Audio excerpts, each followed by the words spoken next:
Chairperson দেশনেত্রী বেগম খালেদা জিয়া আরো আগে 2016 সালে তিনি প্রথম ভিশন 2030 একটা প্রস্তাব দেন, যেটাতে আমরা 2030 সালে কিভাবে দেখতে চাই বাংলাদেশকে। সেখানে আজকের 31 দফায় আমাদের চেয়ারপারসন যে বিষয়গুলো নিয়ে এসছেন তার বেশিরভাগই সেখানে সন্নিবেশিত হয়েছিল।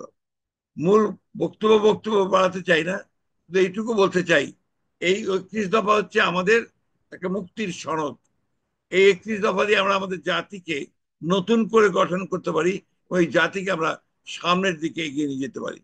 যে স্বপ্ন দেখেছিলেন আমাদের দলের প্রতিষ্ঠাতা শহীদ প্রেসিডেন্ট জিয়া রহমান, একটা আধুনিক সমৃদ্ধ বাংলাদেশের, গণতান্ত্রিক বাংলাদেশের, যে স্বপ্ন দেখেছিলেন আমাদের নেত্রী দেশনেত্রী বেগম খালেদা জিয়া, যে গণতান্ত্রিক বাংলাদেশ প্রতিষ্ঠার, এবং আজকে আমাদের দলের চেয়ারপারসন, একটি ভারপ্রাপ্ত চেয়ারম্যান তারেক রহমান, যে বাংলাদেশকে একটি সত্যিকার অর্থেই গণতান্ত্রিক রাষ্ট্র, একটা আধুনিক রাষ্ট্র হিসেবে গড়ে তোলবার জন্য যে নতুন রাষ্ট্র কাঠামো পরিবর্তনের ধারণাগুলো তিনি নিয়ে এসেছেন 31 দফার মধ্যে দিয়ে। সেই 31 দফাকে জনগণের মধ্যে এটাকে ডেসিমিনেট করা, পৌঁছে দেওয়া, বিশেষ করে আমাদের নেতা কর্মী যারা আছেন তারা যেন বুঝতে পারেন যে 31 দফা কি এবং কেন, কিভাবে সেটা জনগণের কাছে নিয়ে যাওয়া হবে। তাই সেই যে উদ্যোগটা নেওয়া হয়েছে সেজন্য আমি আমাদের ভারপ্রাপ্ত চেয়ারম্যান মহোদয়কে আন্তরিক ধন্যবাদ এবং কৃতজ্ঞতা জানাচ্ছি। একটি কথা মনে রাখতে হবে যে এই 31 দফায় কতগুলো মৌলিক বিষয় এসেছে, বাংলাদেশকে আমূল পরিবর্তন করে দেওয়ার চিন্তা ভাবনাগুলো এখানে এসেছে। যে চিন্তা ভাবনাগুলোকে আমরা যদি জনগণকে বোঝাতে সক্ষম হই, তাহলে নিশ্চয়ই আমাদের জনগণই সবচেয়ে বড় শক্তি হয়ে দাঁড়াবে সেই নতুন রাষ্ট্রকে গঠন করবার। আজকে অনেক সমস্যা আছে, বিশেষ করে ট্রানজিশন টু ডেমোক্রেসির ব্যাপারে, আপনার গণতন্ত্রে যে আমরা ফিরে যাব তার সেই ব্যাপারে আজকে অনেক বাধা বিপত্তি উপস্থিত হয়েছে।